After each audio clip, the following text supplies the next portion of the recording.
बिस्मिल्लाहिर्रहमानिर्रहीम, अस्सलाम वालेकुम, वेलकम बैक। लेक्चर नंबर 9 है प्लान स्केजल मैनेजमेंट और डिफाइन एक्टिविटीज़। ये चैप्टर नंबर हम 6 में आ गए हैं स्केजल मैनेजमेंट में। इंतहाई इंपॉर्टेंट चैप्टर है प्रोजेक्ट मैनेजमेंट का। ये 3 चैप्टर आपने इंतहाई गौर से सुनने हैं, समझने हैं। स्केजल में स्कोप मैनेजमेंट, स्केजल मैनेजमेंट और कॉस्ट मैनेजमेंट। यहाँ से हमें परफॉर्मेंस बेसलाइन मिलती हैं। स्केजल मैनेजमेंट के जो प्रोसेसेस हैं वो प्लान स्केजल मैनेजमेंट है, डिफाइन एक्टिविटीज़ है, सीक्वेंस एक्टिविटीज़ है, एस्टिमेट एक्टिविटी ड्यूरेशन है। ये जो चारों प्रोसेस हैं ये प्लानिंग प्रोसेस ग्रुप में आ रहे हैं। और पांचवा डेवलप स्केजल, ये भी सारा प्लानिंग में आ रहा है। और कंट्रोलिंग के अंदर कंट्रोल स्केजल है, monitoring and controlling process group में। एग्जीक्यूशन में इसमें नहीं कुछ नहीं आ रहा। प्रोजेक्ट मैनेजमेंट की एक अलग सी सर्टिफिकेशन भी है स्केजल मैनेजमेंट की सेपरेटली, क्योंकि हमारे प्रोजेक्ट की सक्सेस और फेलियर का एक बड़ा इन्हिसार हमारा स्केजल मैनेजमेंट पे होता है। अगर आप अपने स्केजल को मैनेज नहीं कर पा रहे, आप उसको उसकी वेरिएंस को कंट्रोल नहीं कर पा रहे, तो रिगार्डलेस ऑफ अदर फैक्टर्स आप स्केजल को लेके, स्कोप को सही लेके जा रहे हैं, कॉस्ट सही लेके जा रहे हैं, लेकिन स्केजल की वजह से हमें काफ़ी पेनल्टीज़ पड़ती हैं, काफ़ी हमारे पास लिक्विडेटेड डैमेज आ जाता है, जिसको मतलब हम फ़ाइन कहते हैं। फ़ाइन देना पड़ जाता है, आपका प्रोजेक्ट काफ़ी ज़्यादा इम्पैक्ट करता है। और सबसे मुश्किल तरीन एरिया है फ्रॉम प्रैक्टिकल प्रोस्पेक्ट से प्रोजेक्ट मैनेजमेंट के, कि आप अपनी डेट्स को, अपने माइलस्टोन को किस तरह मेंटेन करते हैं। इंतहाई एक्सपीरियंस और बहुत ही केयरफुल जो है एक्सपर्टीज इसमें चाहिए होती हैं, केयरफुल एनालिसिस करनी पड़ती है अपने प्रोजेक्ट की। तो इसमें हम कोशिश करेंगे, इसमें हम समझने की कोशिश करेंगे किस तरह हम अपने प्रोजेक्ट के स्केजल को मेंटेन और कंट्रोल और मैनेज कर सकते हैं।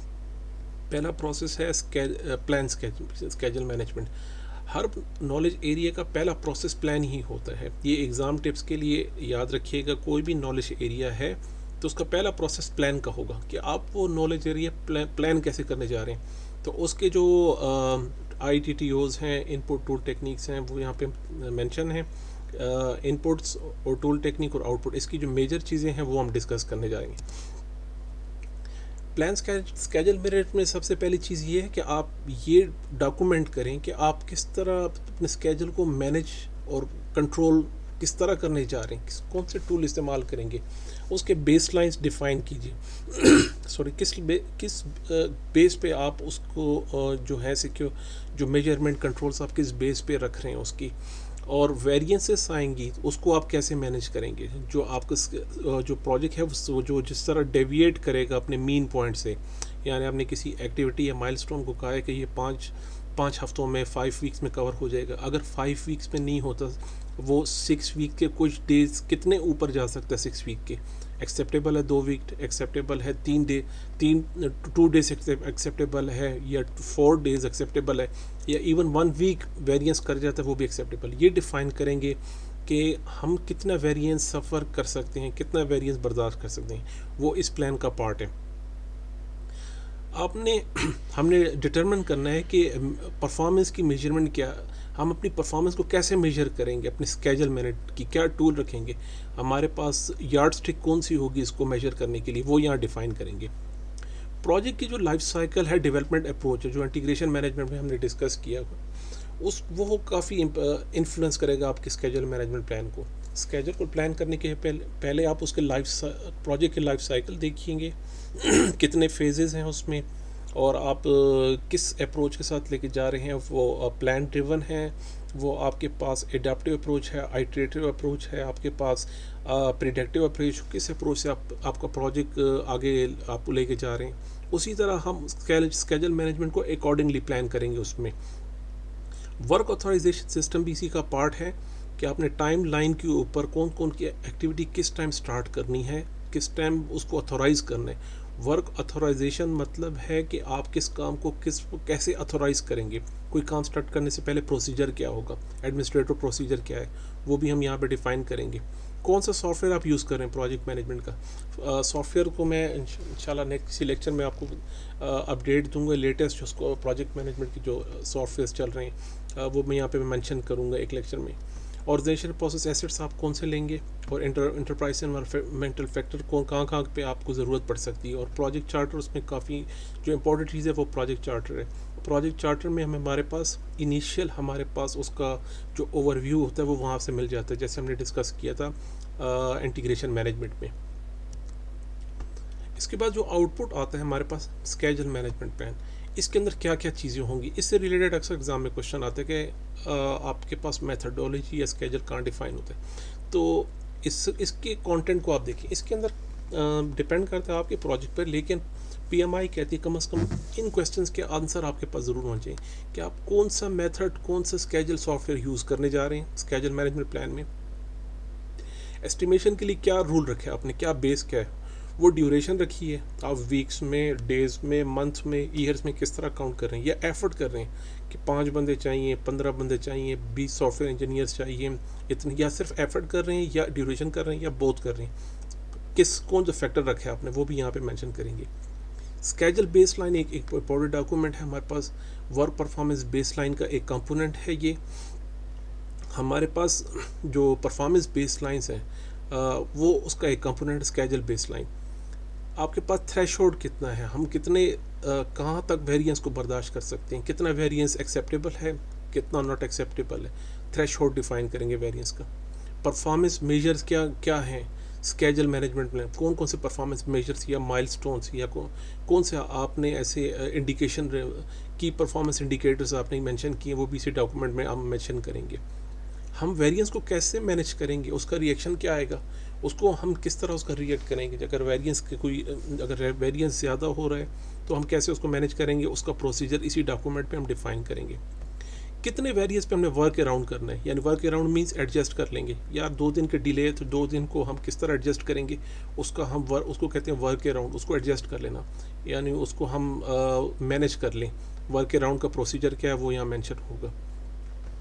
हमने आइडेंटिफाई करना है control procedures, schedule change control procedure क्या है, स्केड्यूल से रिलेटेड अगर कोई चेंज रिक्वेस्ट आती है ये थोड़ा सा क्रिटिकल हो जाता है। अगर स्कोप से रिलेटेड रिक्वेस्ट आए या स्केड्यूल से रिलेटेड कोई चेंज रिक्वेस्ट आए, या कॉस्ट से रिलेटेड कि हमारे पास पहले बजट इतना था अब वो बजट थोड़ा हो गया, या हमारे पास पहले टाइम ज़्यादा था अब टाइम कम हो गया, तो ये क्रिटिकल चेंज रिक्वेस्ट होती हैं। इसको आप कैसे मैनेज करेंगे, इसको काफ़ी एम्फसाइज़ किया गया है पीएमआई के जो प्रोसीजर हैं कि इन 3 जो कंट्रोल्स हैं उसको ज़रा हमने बहुत ही सीरियस लेना है और उसको फॉर्मली उसका एक प्रोसीजर डिफ़ाइन करना है कि आप इसके किस प्रोसीजर्स को फॉलो करते हुए इसको हैंडल करेंगे। फॉर्मेट क्या, रिपोर्टिंग की स्ट्रक्चर क्या होगा आपका, और कितनी फ्रीक्वेंसी से किस किस को आप डिस्ट्रीब्यूट करेंगे, वो भी इसी का पार्ट होगा। Length of releases and iteration, in adaptive life cycle में ये ज़रूरी होता है मेंशन करना। एक चीज़ यहाँ पे इंतहाई इंपॉर्टेंट है, मैं अपकमिंग लेक्चर में अक्सर लेक्चर में मुझे एक बात याद आ जाती है, सारी चीज़ें मुझे एक साथ याद नहीं होती, लेकिन कुछ चीज़ें जो इंपॉर्टेंट है मुझे साथ साथ याद आती हैं। उसमें एक ये है कि रिस्क मैनेजमेंट चैप्टर जब तक हम डिस्कस नहीं करते, इनमें से कोई डॉक्यूमेंट भी हम फाइनलाइज नहीं करेंगे। मैं इस बात को दोबारा रिपीट कर रहा हूँ। स्केड्यूल स्कोप को हमने डिस्कस कर लिया, अभी हम स्केड्यूल पे, स्केड्यूल मैनेजमेंट प्लान और आगे जितने आने वाले चैप्टर हैं, किसी भी डॉक्यूमेंट को हम फाइनलाइज नहीं करेंगे तब तक जब तक हम रिस्क मैनेजमेंट चैप्टर को कवर नहीं कर लेते।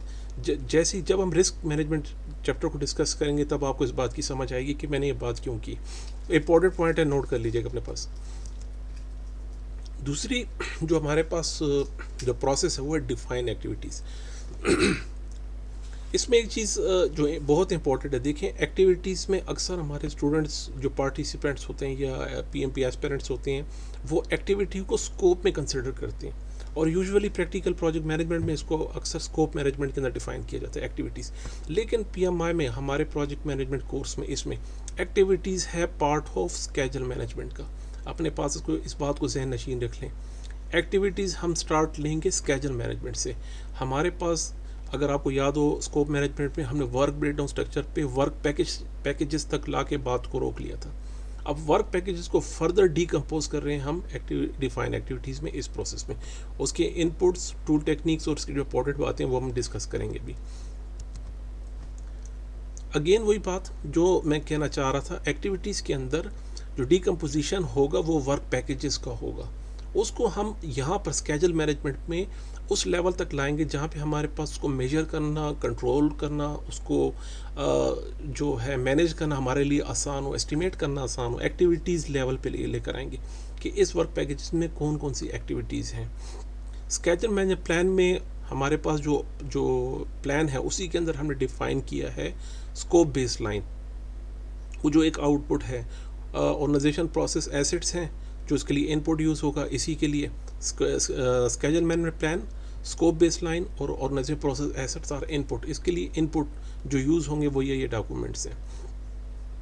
यहाँ पे डीकम्पोजिशन दो जगह पे आती हैं। अभी ये थोड़ा सा क्वेश्चन को केयरफुल ज़रा आपने देखना है पीएमपी एग्ज़ाम में कि डीकम्पोजिशन हमारे पास स्कोप मैनेजमेंट में भी आती है और स्केड्यूल मैनेजमेंट में भी आती है। अगर वो डीकम्पोजिशन वर्क ब्रेकडाउन स्ट्रक्चर की बात कर रहा है तो डेफिनेटली हम स्कोप मैनेजमेंट प्लान में, और अगर वो डीकम्पोजिशन की बात कर रहा है वर्क पैकेज और एक्टिविटी लेवल पर तो हम स्केड्यूल मैनेजमेंट प्लान में। ये एक ट्रिक पॉइंट है, ये की पॉइंट है, अपने पास नोट कीजिएगा। जहाँ पे हमारे पास डिटेल ना हो, कंप्लीट डिटेल ना हो कि ये एक्टिविटीज़ कितना लेगी। फर्स्ट टाइम में कोई एक्टिविटी हम परफॉर्म करना चाह रहे हैं, मुझे कोई ख़ास आइडिया नहीं है कि यार एग्जैक्टली कितना टाइम लगता है, तो हम उसके इनिशियल कुछ पार्ट को एग्जीक्यूट करके उससे अंदाज़ा ले लेते हैं। यानी एक नया सॉफ्टवेयर है, मुझे नहीं पता उसकी फुल इंस्टॉलेशन पर या सिस्टम इंटीग्रेशन में उसका कितना टाइम लगता है, मुझे कोई अंदाज़ा नहीं है। तो हम एक प्रोटोटाइप करते हैं, एक लैब इन्वायरमेंट में एक पायलट टेस्ट करते हैं। उसके ऊपर जब टेस्ट फुल इंस्टॉलेशन और इंटीग्रेशन का टाइम हम नोट कर लेते हैं, उसी के बेस पर हम आगे प्लान को लेकर जाएंगे। इसको कहते हैं प्रोग्रेसिव इलेबोरेशन। हम एक पार्ट को, छोटे से पार्ट को, किसी भी पार्ट को एक पायलट प्लान या टेस्ट प्लान के तौर पे या रियल में एग्जीक्यूट करके उससे जो रियल डाटा आता है कि यार सॉफ्टवेयर को इंस्टॉल करने में, लेकर आने में इतना टाइम लगा प्रैक्टिकली, तो उसी टाइम को लेकर जाएंगे हम पूरे जो स्कोप मैनेजमेंट या ये स्केड्यूल मैनेजमेंट प्लान है, इसी को मद्देनज़र रखते हुए हमने अपने पूरा स्केड्यूल मैनेजमेंट प्लान बनाना है। हमने इसके अंदर ज़रूरी चीज़ है वो माइलस्टोन्स हैं। प्रोजेक्ट स्केड्यूल के अंदर आपने माइलस्टोन्स रखनी है। माइलस्टोन एक इवेंट होता है, याद रखें, जिसको हम फेज गेट भी या गेट फेज या फेज गेट आप कह सकते हैं। इवेंट होता है ये, इस इवेंट पे हमने जाके ये अचीवमेंट करनी है, अपने माइलस्टोन लिस्ट जो है वो बनानी है हमने। तो ये बात यहाँ पर नोट कर लीजिए कि जो माइलस्टोन्स होते हैं ये कोई डिलीवरेबल्स नहीं है, ये कोई टेंजिबल कोई आउटपुट नहीं है हमारे प्रोजेक्ट मैनेजमेंट प्लान का। ये एक इवेंट होगा, कोई भी पॉइंट होगा, पॉइंट ऑफ रेफरेंस होगा मेरे प्रोजेक्ट का। जैसे हम जो आगे चार्ट्स में हम डिस्कस करेंगे, अपने अदर जो टूल्स हैं उसमें देखेंगे कि इवेंट्स को आप कैसे आइडेंटिफाई करते हैं स्केड्यूल के अंदर से। ये वो चेक पॉइंट्स होंगे हमारे पास स्केड्यूल मैनेजमेंट प्लान में, जिसमें हम चेक करेंगे कि हमारे प्रोजेक्ट की परफॉर्मेंस क्या है। एक गलती कभी भी मत कीजिएगा कि एक बड़ा टाइम आप स्पेंड करने के बाद अपने प्रोजेक्ट को चेक करने बैठे कि यार अभी देखता हूँ मेरे प्रोजेक्ट क्या परफॉर्मेंस। ये बहुत बड़ी गलती करेंगे आप। हम छोटे छोटे फेजेस में अपने प्रोजेक्ट के चेक पॉइंट्स लगाएंगे। अगर आपसे कंट्रोल हो रहा है, आप मैनेज कर पा रहे हैं, तो प्रोजेक्ट को आगे लेके चलिए। अदरवाइज़ प्रोजेक्ट पीएमआई आपको स्ट्रांगली रिकमेंड करती है कि आप उससे जो है टर्मिनेट कीजिए प्रोजेक्ट को और स्टेप बैक कीजिए अपने प्रोजेक्ट से, आपसे अगर मैनेज नहीं हो रहा। आप देख लें, ये हम जो है इवेंट्स जो हैं चेक पॉइंट्स रखेंगे अपने प्रोजेक्ट में। तो इसके आउटपुट में हमारे पास माइलस्टोन लिस्ट आ जाएगी जो कि प्रोजेक्ट का डॉक्यूमेंट का पार्ट होगा। एक्टिविटीज़ आएंगी और एक्टिविटीज़ के साथ हमने देखना है कि यार ये एक्टिविटीज़ जो हैं इसकी एट्रीब्यूट्स क्या हैं। अब एट्रीब्यूट्स क्या होती हैं ये देखते हैं। एट्रीब्यूट्स होती हैं, अभी जिस तरह हमने वर्क ब्रेकडाउन स्ट्रक्चर में डिस्कस किया था, जो वर्क ब्रेकडाउन स्ट्रक्चर डिक्शनरी थी, इसी तरह हर एक्टिविटी की भी जो है डिटेल्स होंगी। प्रोजेक्ट नाम, उसका प्रोजेक्ट नेम होगा, प्रोजेक्ट नंबर, मैनेजर, ये एक प्रोफार्मा से टेम्पलेट है, डेट क्या थी, डॉक्यूमेंट नंबर देखें, ओनर कौन है प्रोजेक्ट का, एक्टिविटी नंबर क्या है, उस एक्टिविटी का नाम क्या होगा, डिटेल क्या है, डिस्क्रिप्शन पूरी बताएं, किसको असाइन किया आपने, कौन कौन से रिसोर्स रिक्वायरमेंट होंगी उसकी, वर्क ब्रेकडाउन स्ट्रक्चर में कहाँ पे उसको ट्रैक करेंगे हम, एक्टिविटी प्रेडिसेसर कौन से हैं, एंड सो ऑन। ये सारे आप देख लीजिए एक नज़र। तो ये एट्रीब्यूट्स हमें बताते हैं कि इस एक्टिविटी से रिलेटेड जो अदर इन्फॉर्मेशन है, कंप्लीट इन्फॉर्मेशन को डॉक्यूमेंट अटैच करना है, वो भी हम इसके साथ मेंशन कर लेते हैं कि हमारी टीम को समझना आसान हो जाए कि ये किस एक्टिविटी की बात हो रही है। माइलस्टोन लिस्ट आएंगी और चेंज रिक्वेस्ट उसका आउटपुट होगा इसका कि जिस तरह जैसे मैंने कहा चेंज रिक्वेस्ट हमारे पास कहाँ से आएंगी, जब तक हम रिस्क मैनेजमेंट डिस्कस नहीं कर लेते और अदर जो डॉक्यूमेंट जो नॉलेज एरिया जब तक हम वो नहीं डिस्कस कर लेते हम इसको फाइनलाइज नहीं करेंगे, वहाँ से चेंज रिक्वेस्ट ज़रूर आएंगी। हम साथ साथ देखते हैं कहाँ कहाँ से चेंजिंग आएगी, उसको मैं आइडेंटिफाई करूँगा। थैंक यू सो मच, मिलते हैं इंशाल्लाह नेक्स्ट लेक्चर में।